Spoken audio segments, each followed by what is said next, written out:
Carol Quigley, Tragedy and Hope, Chapter 17, Disarmament, 1919 to 1935. The failure to achieve a workable system of collective security in the period 1919 to 1931 prevented the achievement of any system of general disarmament in the same period. Obviously, countries which feel insecure are not going to disarm.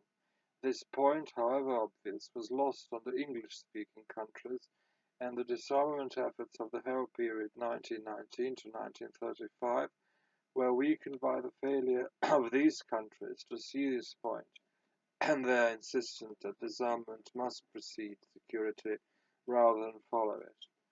Thus, disarmament efforts, while continuous in this period, in accordance with the promise made to the Germans in 1919, were stultified by disagreements between the pacifists and the realists on procedural matters.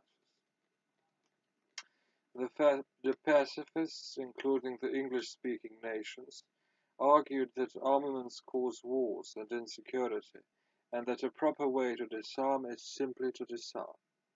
They advocated a direct or technical approach to the problem, and believed that armaments could be measured and reduced by direct international agreement.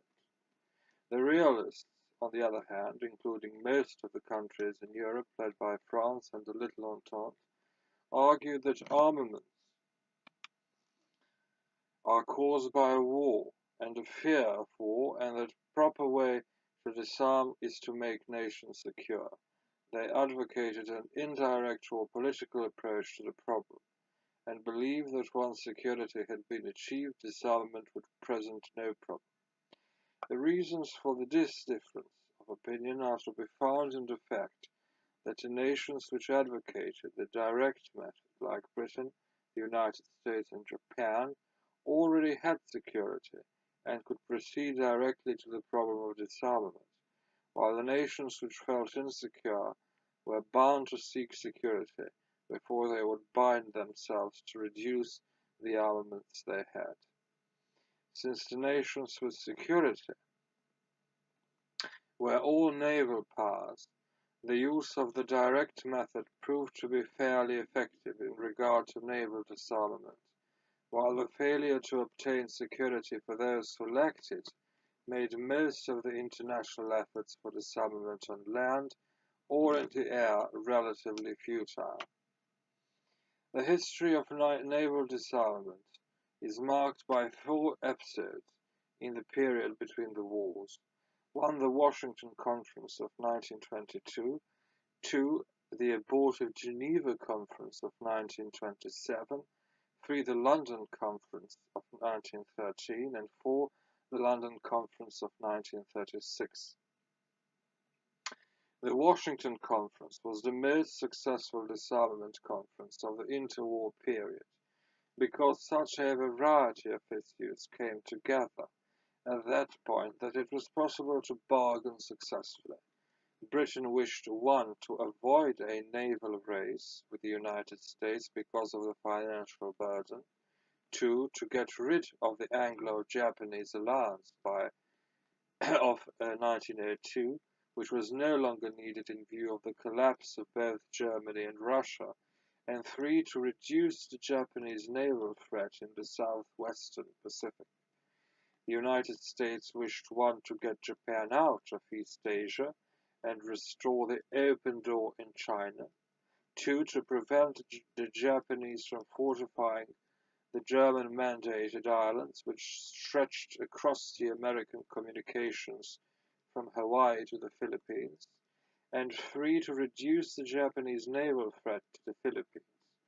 Japan wanted, 1. to get out of eastern Siberia without appearing to retreat, 2. to prevent the United States from fortifying Wake Island and Guam, its 2 bases on the route from Pearl Harbor to Manila, and 3. to reduce American naval power in the extreme western Pacific.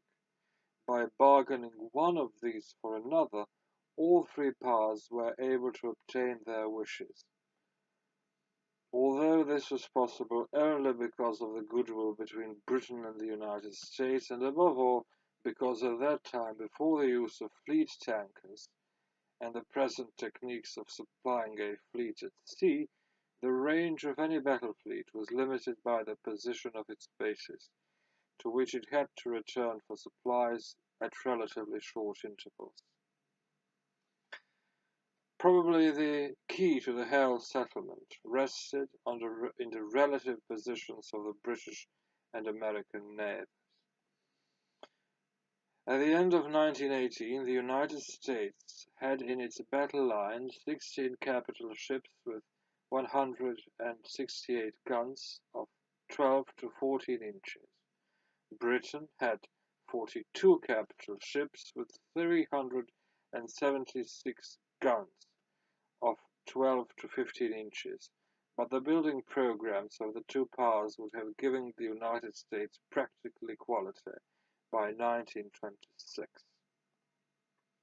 In order to avoid a naval race which would have made it impossible for Britain to balance its budget or get back on the pre-war gold standard, that country gave the United States equality in capital ships with 15 each, while Japan was given 60% as much, or 9 capital ships. How can this be if there were more at the beginning? I don't